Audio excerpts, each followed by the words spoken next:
This is why your Amana washer door won't open, and what you can do about it. Don't call a repairman just yet. Let's get that door unlocked together. First, safety comes first. Unplug your washer from the wall before you do anything else. Now, check if your washer just finished a cycle. Sometimes, the door stays locked for a few minutes after washing. Wait up to 5 minutes. Still stuck? Let's try a reset. Plug your washer back in. Hold down the cancel or pause button for 5 seconds. Listen for a click. That means the lock released.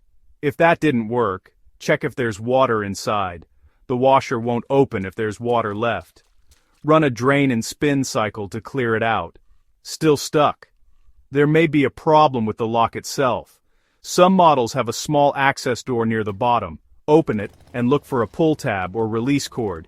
Gently pull to unlock the door. If none of these steps work, you might need a new door lock assembly.